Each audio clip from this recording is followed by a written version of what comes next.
저희들이 읽은 이 본문의 말씀은 우리가 익히 잘 알고 있는 주님께서 제자들에게 들려주셨던 달란트 비유의 말씀이죠. 주인이 먼 나라로 떠나면서 종들에게 각각 5달란트, 2달란트, 1달란트 이렇게 맡기고 떠납니다.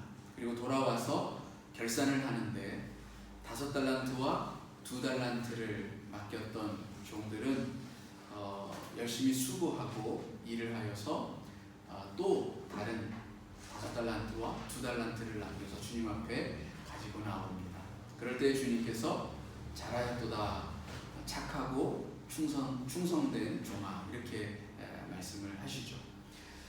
여기에 쓰여 있는 그 충성이라고 하는 말, 이것이 그 갈라디아에서 바울이 이야기하였던 성령의 열매 가운데 7번째 열매인 충성과 같은 단어입니다. 우리가 이렇게 충성으로 이렇게 번역이 되어져 있어서 마치 이렇게 상명하복에 그 어떤 명령이 있고 그 명령을 따라서 복종하는 어떤 그런 군대적인 개념으로서 이 충성을 생각을 하고 이해를 하는 경우들이 있는데, 사실 여기에서 말하고 있는 충성의 개념은 그런 식의 개념은 아닙니다. 주인이 먼 타국을 가면서 종들에게 어떤 명령을 하고 가신 것은 아니죠. 여기서 말하고 있는, 또 갈라디아에서 성령의 열매로서 말하고 있는 충성의 개념은 성실이라고 하는 의미를 담고 있습니다. 이 개념이 보다 명확하게 드러나는 것은 여기 이 달란트 비유에서 1달란트를 맡긴 종에게 그 땅에 묻었던, 그리고 주인에게 와서 나는 1달란트를 묻어두었다가 그대로 쓰지 않고 당신에게 가져왔습니다라고 이야기할 때에 그 남긴 다른 2 종과 대비되는 말씀을 합니다. 5달란트와 2달란트를 맡겼던 종들에게는 착하고 충성된 종아 이렇게 이야기하는 데 비해서 1달란트를 맡긴 종에게는 악하고 게으른 종아 이렇게 얘기하죠. 선과 악, 착함과 악함이라는 것이 대비가 되어져 있고, 한편으로는 충성된 종 그리고 게으른 종으로 이렇게 대비가 되어져 있죠. 게으르다라고 하는 말에 좀 반대적인 개념으로서 주님이 충성이라고 하는 단어를 썼다면, 게으름과 그 반대되어지는 충성된 종이라는 그 의미 속에는 이 성실성이라고 하는 좀 더 명확한 의미가 담겨 있다고 볼 수 있는 것입니다. 그래서 성실이라고 하는, 충성이라고 하는 그 열매를 우리가 성실이라고 하는 그 의미 속에서 좀 더 가까이 다가가 보면 이 말씀이 우리들에게 좀 더 의미 있게 다가오리라고 생각이 되어집니다.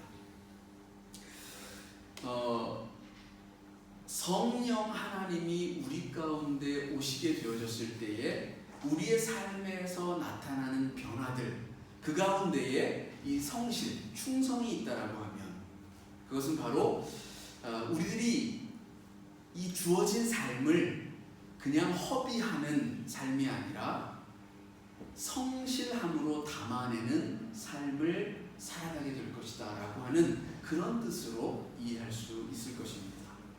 다시 말해서 하나님을 믿고 그 믿음 안에서 성령 하나님이 우리 안에 내주하시게 될 때에 우리의 삶이라고 하는 것은 한편으로는 좀 더 성실하고 좀 더 책임 있는 삶을 살아낼 것이다 라고 하는 것이죠.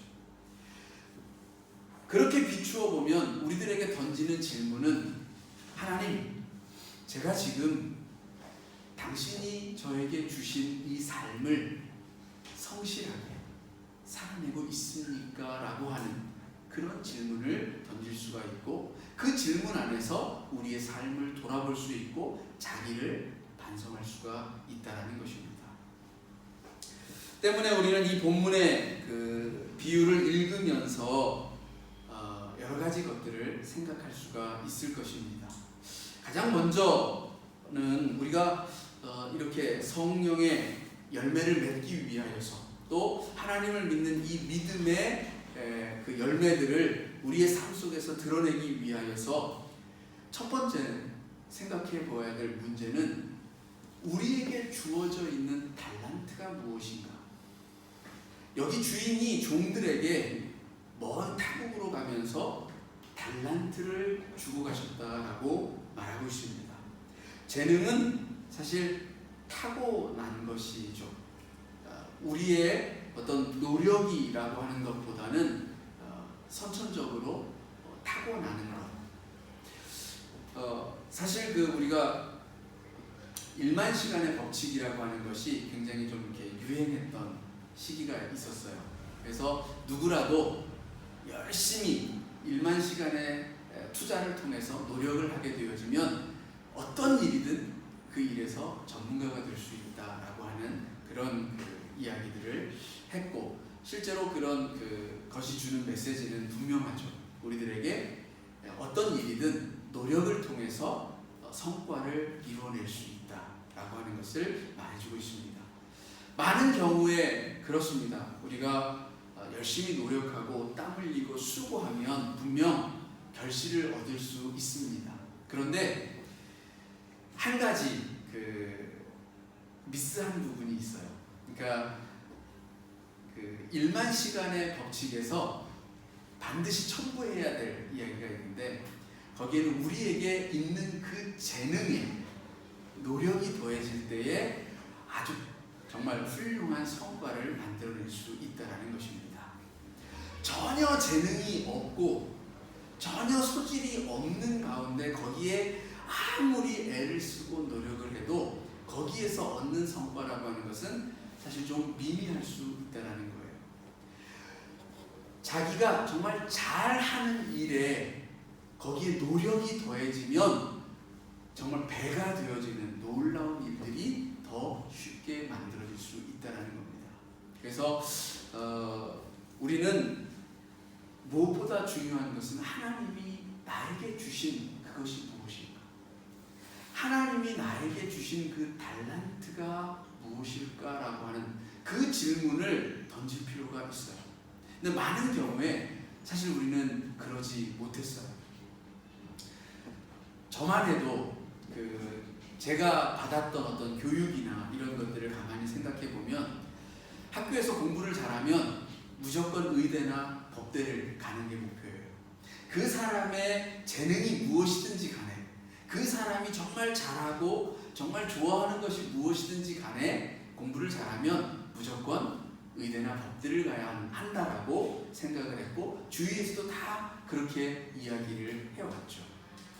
근데 가만히 생각해 보면 만일 그렇게 해서 의대나 법대를 나와서 그런 삶을 살아갈 때 정말 그쪽에는 도무지 어떠한 흥미도 재능도 없는 사람이 그 일을 하면서 평생을 살아간다라고 생각해 본다면 과연 그가 행복할까? 자기의 삶을 두고 난 정말 한 번뿐인 내 인생이 후회스럽지 않을 만큼 정말 즐겁고 행복하다, 그렇게 말할 수 있을까? 우리는 사실 내가 좋아하는 일도 중요하고 그 좋아하는 일을 잘할 수 있으면 더 좋아요. 그런 일을 하면서 살아갈 수 있을 때에 우리는 진정 그 안에서 기쁨을 얻을 수 있고, 그 일이 지겹지 않아요. 그 일이 나에게 억지로 하는 일이 아니라 정말 내가 그냥 하고 싶지 않은데 할 수 없이 해야 하는 그런 일이라서 나를 억압하고 나를 억누르는 그런 일이 아니라 내가 자발적으로, 내가 기쁨으로 하는 그런 일이 될 수 있는 것입니다. 열심히 수고하는데 그 수고한 만큼의 열매가 맺혀지는 일이 있다면 얼마나 좋겠어요. 그런 일들은 바로 내가 이 재능을 가진 일 속에 거기에 내 노력이 더해질 때 생겨나는 일이라는 겁니다. 우리는 하나님께서 주신 그 달란트가 무엇인지에 대하여서 질문할 수 있었어야 하고 지금도 여전히 그 질문은 유효하다라고 생각이 되어집니다. 내 나이가 얼마가 되었든 내 인생의 그 시기가 얼만큼 지나왔든지 간에 그게 중요한 것이 아니라 지금 현재 나의 삶 속에서 하나님에게 하나님 저에게 주신 재능은 무엇입니까? 하나님께서 저에게 허락하신 저를 통하여서 이루어 가시고자 하는 그것을 통하여서 열매 맺기를 바라시는 것이 무엇입니까? 라고 하는 그 질문은 여전히 우리들에게 유효하다라고 생각이 되어집니다. 가만히 보면 우리가 뉴스를 접할 때 보면 인생 50, 60, 70이 되어서도 자기가 정말 재능이 있고 잘하고 싶고 또 잘해낼 수 있는 그런 일들을 찾아가는 많은 사람들을 봅니다. 그러니까 어느 때건 단 한순간만이라도 우리가 그런 삶을 살아낸다라고 한다면 그 삶이 얼마나 기쁘고 즐겁지 않겠습니까? 그러니까 어쩌면 저와 여러분에게도 이 질문은 계속해서 던져져야 할 질문이라고 생각이 되어집니다. 인간을 정의하는 말 중에 노동하는 인간이라고 하는 말이 있습니다. 다시 말해서 인간은 일을 통하여서 자기의 정체성을 드러낸다는 것이죠. 인간은 일을 합니다. 평생을 일을 합니다. 그런데 그 평생 하는 그 일이 즐겁지 않은 일이라면 내 재능도 모른 채로 내 재능과는 전혀 상관없는 어떤 일들을 억지로 하고 있는 일이라면 어떻겠습니까? 하나님께서 그에게 허락하신 그 삶이 참 어떤 면에서는 좀 불쌍하다 싶지 않겠는가 하는 그런 마음이 들지 않습니까? 따라서 5달란트를 받았든가 2달란트를 받았든가 사실 그게 중요한 것이 아니라 내게 주어진 달란트가 무엇인가를 찾는 것, 그것이 더 중요한 문제다라는 거죠. 주인이 와서 결산을 할 때에 그 받은 달란트의 양을 따지지 않았어요. 칭찬하는 것은 5달란트를 받았든 2달란트를 받았든 똑같았다는 얘기입니다. 달란트의 양이 중요한 게 아니라는 거예요. 내게 주어진 재능이 많고 적음이 중요한 게 아니라는 거죠. 하나님께서 주신 것이 무엇인가, 그것이 무엇인가를 발견하고 그것을 성실하게 살아내는 것, 그것이 보다 더 근본적이고 중요한 일이라는 것입니다. 마찬가지로 믿음 생활도 똑같습니다. 우리 하나님을 믿는 이 믿음 생활이라고 하는 것도 그 안에는 성실함이 바탕이 되어져야 하는 것입니다. 성경을 구약과 신약이라고 하죠. 약이라고 하는 것은 언약을 말합니다. 약속이에요. 옛 언약과 새 언약. 약속은 어떠한 때에 지켜지는 것입니까? 무엇을 바탕으로 하고 무엇을 기초로 하는 것입니까? 서로 그 약속을 성실하게 지키고 이해한다라는 의미가 그 안에 담겨 있는 겁니다. 신앙은 하나님에 대한 우리의 믿음은 하나님과 우리 사이의 약속이에요. 결혼도 마찬가지고 우리가 살아가는 이 사회 안에도 수많은 약속들이 있죠. 그 약속은 내가 성실하게 그것을 이행하겠다라고 하는 그 성실함이 기초가 되어질 때에 유효한 효과와 열매를 내는 겁니다. 누구도 거기에 대해서 성실하지 않으면 그 약속은 의미가 없어져요. 도통 지켜지지 않는 약속은 그 어떤 사회든지 간에 무의미한 것이 되어지고 말고 그런 사회는 무질서할 수밖에 없다라는 것입니다. 신앙은 그런 것이 아니라는 거죠. 질서의 하나님이라고 말씀하십니다. 하나님과 우리 사이에 있어서 하나님은 성실하게 약속을 지키시는 분인데 우리는 그 약속을 성실하게 지키지 않는다면 어느 한쪽에서든 그 약속이 지켜지지 않을 때는 깨어지는 겁니다. 우리들에게 요구하시는 신앙의 삶도 마찬가지로 이러한 성실함이 요구되어진다는 것입니다. 여러분, 하나님 앞에 성실하십니까? 우리의 삶을 살아가면서 얼마나 하나님을 찾고 얼마나 하나님의 말씀에 귀를 기울이고 얼마나 하나님이 말씀하시는 그 의를 쫓으려고 했던가에 대한 우리의 질문들이 있을 때마다 사실 좀 뜨끔하기도 하고 저 자신 역시도 마찬가지입니다. 그래서 주님 앞에 우리가 이렇게 모이는 이유는 바로 그러한 우리들의 연약한 모습들을 내어놓고 다시 한번 하나님 앞에 성실한 삶을 살아가기 위한 힘을 얻기 위함이 아니겠습니까? 오늘 저와 여러분은 적어도 그렇게 하나님 앞에 서기 위하여 이 자리에 있는 줄로 믿습니다. 그러기 위하여서도 하나님께서 주신 재능들, 달란트가 무엇인지를 교회 안에서건 우리의 그 삶이 펼쳐지는 이 세상 속에서건 하나님께서 주신 것이 무엇인가를 찾는 일은 대단히 중요합니다. 그 일들을 통하여서 하나님의 이름을 증거하고 이웃들에게 선한 역사를 나타낼 수 있는 저와 여러분이 될 수 있기 때문입니다. 두 번째 질문은 이것입니다. 자, 그렇다면 어떤 이는 착하고 충성된 종이 되었고 어떤 이는 악하고 게으른 종이 되었는데 왜 이런 구분이 생겨났을까? 그것은 무엇보다 의식에 있습니다. 어떤 의식이냐?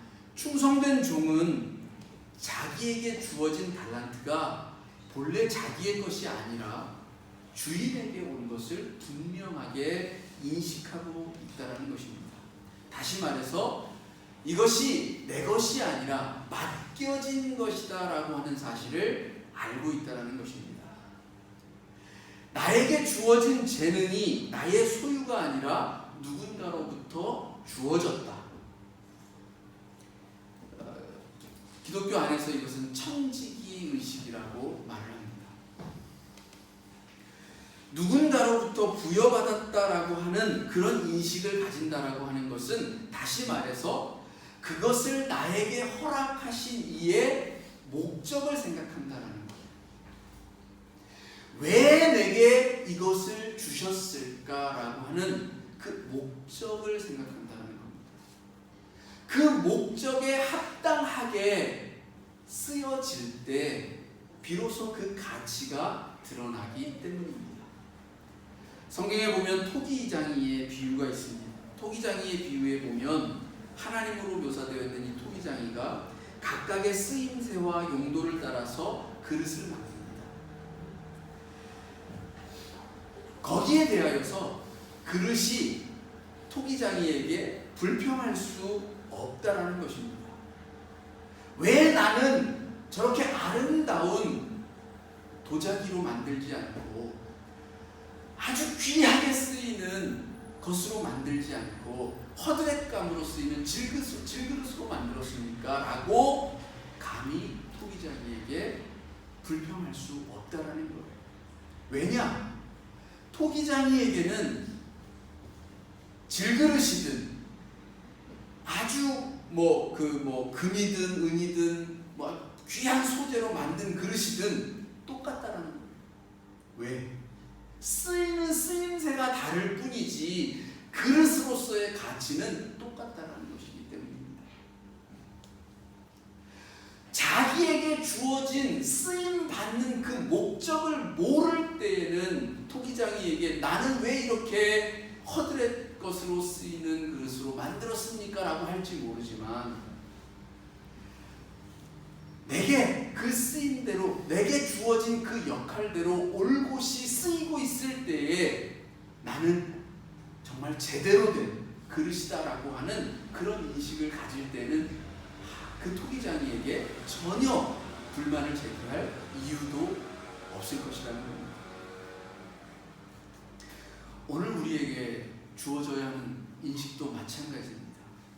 하나님은 우리들 각자에게 맞는, 또 각자에게 바라시는 목적을 따라서 재능을, 달란트를 주셨다는 것입니다.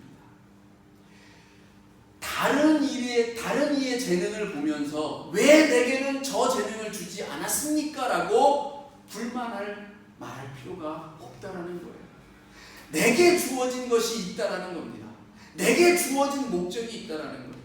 그 목적을 따라서 쓰임을 받으면 하나님은 그것으로 영광을 얻으시고 그것으로 기뻐하시고 그것으로 칭찬하신다라는 겁니다. 왜 남의 것을 가지고, 왜 남이 가진 그런 재능들을 질투하고 시기하면서 내 것을 보지 못하느냐라는 것이죠. 한편으로는 우리가 또 이 말씀을 통해서는 우리 사회에 있는 그릇된 인식들을 또한 변화시켜 가야 할 것입니다. 우리는 자기도 모르는 사이에 이렇게 수평적으로 가치를 다루는 것이 아니라 이 수직적으로 가치를 자꾸만 다루려고 하는 인식들을 가질 때가 있어요. 어떤 직업은 귀하고 어떤 것은 천하고, 그렇게 우리가 인식을 가지는 순간 어떤 재능은 하나님 앞에서 마치 귀한 재능을 받은 것 같고, 누군가의 재능은 정말 보잘것없는 그런 재능으로 여겨지기도 하는 것입니다. 근데 그것은 분명 잘못된 것입니다. 어떤 것에 쓰임을 받든지 간에 천하고 귀하고의 문제가 아니라는 것입니다. 모두가 다 귀하고 거기에 합당한 목적에 쓰이고 있다면 마땅히 존중받아야 할 것이다 라고 하는 것입니다. 우리 사회에 누군가가 쓰레기를 치우는 사람이 있다고 해서 그 사람을 하는 일을 천하다라고 생각한다면, 그런 이들이 아무도 일을 하지 않는다면 우리 사회에 넘쳐나는 그런 쓰레기들을 어떻게 처리하시겠습니까? 그때에 가서야 그것의 귀한 것을 알면 그때라도 그나마 다행이겠지만, 우리는 인식을, 우리가 바라보는 그런 가치에 대한 인식을 전환해야 될 필요가 있어요. 그리고 우리 사회 안에도 그런 인식을 바꾸는 노력들이 필요합니다. 누군가든 어느 누군가든 자기에게 주어진 일을 성실히 감당해낼 때에 그 사람 참 귀하다라고 인정할 수 있는 그런 풍토와 그런 분위기가 조성이 되어져야 한다는 것입니다. 우리는 종종 자기의 재능을 귀하게 여기기보다는 남들이 가진 재능을 부러워하고 질투하고 시기합니다. 1달란트 받은 자가 2달란트 받은 자, 5달란트 받은 자를 시기하고 질투하고 때로는 심지어 미워하고 증오하는지도 모릅니다. 만일 그렇게 서로가 시기와 질투 속에 있기만 한다면 자기의 재능은 보지 못하고, 또한 그 재능을 제대로 펼쳐보지도 못하고 썩히고 말 것입니다.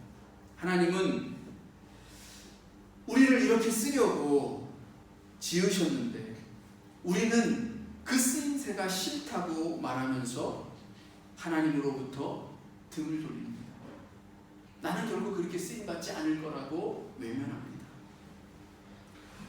그럴 때에는 아무런 열매도 맺을 수 없다는 것을 우리는 기억해야 할 것입니다. 여기서 충성과 성실은 결국 자기를 성찬하는 데에서 시작되는 그런 열매인 것을 알 수 있습니다. 누군가가 잘 나간다 싶으면 무조건 따라가는 것은 충성의 열매를 맺지 못합니다. 남들이 잘한다라고 해서 내가 잘하는 것은 아닙니다. 남들이 잘 못하는 것을 내가 잘할 수 있는 것, 그것을 해야 소위 성공할 확률이 더 높지 않겠습니까?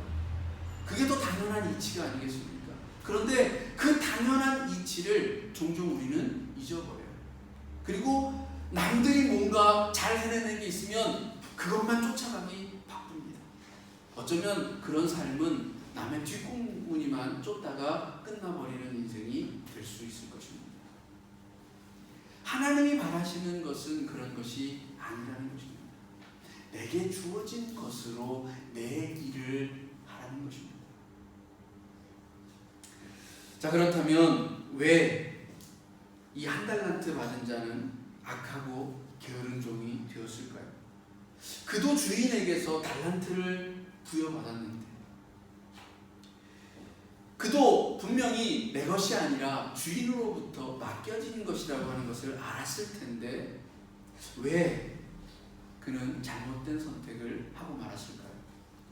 본문 속에서 그 힌트를 찾아보면 주인이 오래도록 외국에, 타국에 나갔다라고 하는 말씀이 있습니다. 여기 이 오래라고 하는 말이 제 눈에 띕니다.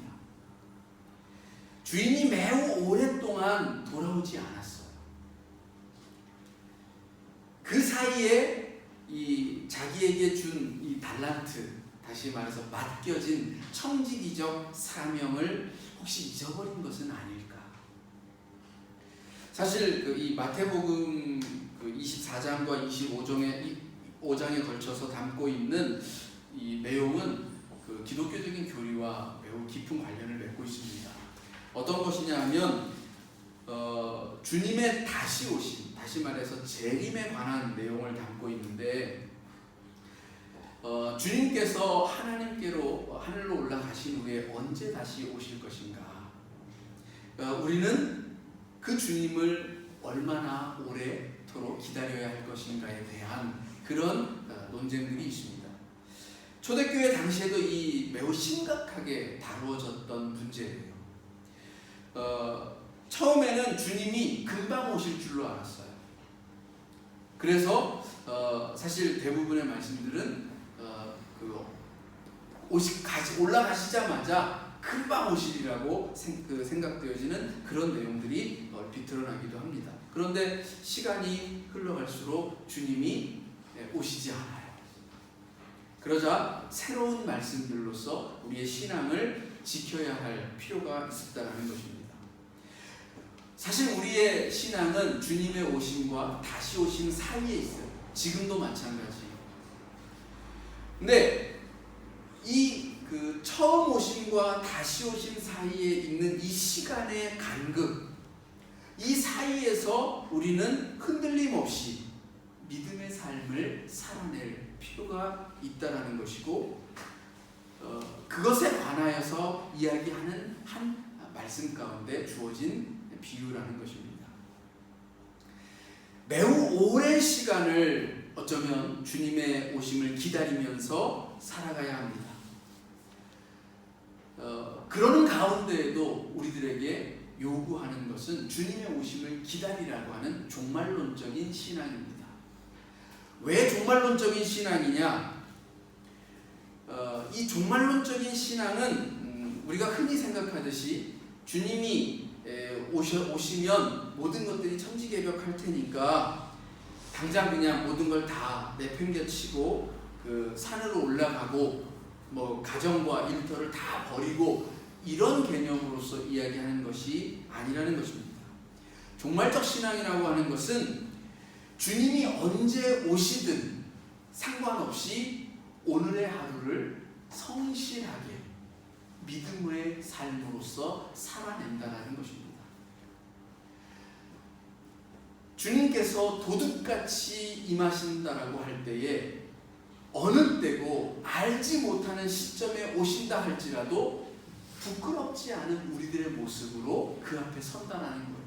그 이야기는 내가 종말에 맞춰서 그때에만 반짝 신앙의 삶을 살아가는 것이 아니라 언제 오시든 내가 이 처음 오심과 다시 오심 그 사이에서 살아가는 동안은 성실하게 흔들리지 않는 믿음의 삶으로서 살아간다라고 하는 것입니다. 이 기다림의 시간이 길어지면 우리의 마음이 해이해질지도 모릅니다. 언제 올까 하는 기대가 매일 무너지는 삶을 살기 때문에 그렇습니다. 어쩌면 이 한 달란트 받았던 종이 그랬는지도 몰라요. 내일쯤 오실까? 모레쯤 오실까? 금방 오실까? 안 오시네? 계속해서 안 오시네? 그 마음이 처음 가졌던 마음에서부터 멀어졌을지도 모릅니다. 여러분, 주님을 만났던 첫 그 감격을 지금도 여전히 가지고 계십니까? 사랑에 대한 첫 느꼈던 그 감격을 계속해서 유지하기란 쉽지 않죠. 세월이 흐르고 시간이 흐르면 어떤 그런 감정들은 옅어지기 마련입니다. 연인들이 처음 이렇게 사랑을 시작할 때에는 뭐 좀 기다려도 그 시간이 아깝지 않고 좋아요. 근데 이제 시간이 좀 이제 길어지다 보면 어느 순간 좀 오래 기다리면 화부터 내고 데이트를 시작을 하죠. 저 잘할 때, 제가 연애할 때 20대만 하더라도 뭐 핸드폰이 없었으니까 그냥 안 오면 무작정 기다리는 거죠. 근데 사랑이 시작될 때는 그게 별로 문제가 안 됐거든요. 근데 이제 좀 더 시간이 좀 지나고 나니까 그렇게 기다리는 게 나중에는 이제 분노를 만들어내는 그런 일들이 되더라고요. 사실 그렇습니다. 우리는 그래요. 좀 약해지죠. 그럴 때마다 생각해야 하는 것이 사실 우리의 그 성실성, 책임의식입니다. 청지기적 삶이라고 하는 것은 결국 우리가 나에게 맡겨진 일을 하기 싫어도, 때로는 사실 그렇죠. 우리가 아무리 좋은 일이라도, 내가 아무리 좋아하는 일이라도 때로는 하기 싫을 때가 있거든요. 때로는 피곤하기도 하고 지치기도 하고, 그래서 쉼도 필요하고. 우리 하나님도 6일 동안 일하시고 하루를 쉬셨지 않습니까? 노동과 쉼이 이렇게 잘 조화를 이루어야 하는 것이죠. 근데 우리가 아무리 좋아하는 일도 그렇다면 사실은 우리에게 쉼이 필요하다면 쉼을 가지는 것이에요. 근데 중요한 것은 때로 그러한 일이 있다 할지라도 적절한 쉼은 가지더라도 거기에서 벗어나서, 그것을 더 넘어서서 완전히 하나님께서 주신 나의 일을 망각해버리는 일까지는 가서는 안 된다는 거죠. 그 청지기적 사명을 온전히 잃어버려서는 안 된다는 것입니다. 개미와 배짱이의 비유에서 개미가 되어서도 안 되겠죠. 무조건 일만 하는 불쌍한 개미가 되어서도 안 되겠지만, 내일의 어떤 그런 것도 전혀 모르는 채로 무조건 놀기만 하는 배짱이가 되어서도 안 되겠죠. 때로 하기 싫어도 그 일을 감당해야 하는 우리들의 사명들을 생각하면서 성실한 우리들의 믿음의 삶을 생각하는 모습도 필요하다는 것입니다. 또 하나 이 종이 잘못 생각한 것은 주인을 당연히 주인은 어떤 사람으로 생각을 했는가? 당신은 참 인색한 사람입니다라고 인식을 했다라는 거예요. 종이 이렇게 이야기하죠. 한 달란트를 가지고 나오면서 당신은 참 굳은 사람인 줄을 알았습니다. 제가 그렇게 알고 있습니다. 그래서 굳은 사람이라고 하는 것은 인색하다라는 뜻이에요. 한 달란트 받은 종은 주인을 인색한 사람으로 여겼다라는 거예요. 하나님이 그렇습니까? 하나님은 결코 우리들에게 인색하지 않으셔요. 한 달란트조차도 사실은 20년을 쓸 수 있는 양의 그 돈입니다. 평생을 사실 쓸 만큼의 재능이라는 거죠. 근데 그것을 두고 인색하다라고 말할 수 있는가? 그렇지 않다라는 겁니다. 우리들에게 맞게끔 하나님은 우리들의 그 쓰임과 목적에 맞게끔 허락하셨다라는 것입니다. 그것을 알 때, 그것을 인식할 때에 우리는 우리들에게 주어진 일에 충성할 수 있고 성실할 수 있고 그 일을 통해서 하나님은 더 큰 일을 주시는 것입니다. 더 큰 일을 맡을 수 있다라는 거예요. 착하고 충성된 종들에게 이야기하는 것처럼 이제 너에게 더 큰 일을 맡기겠다.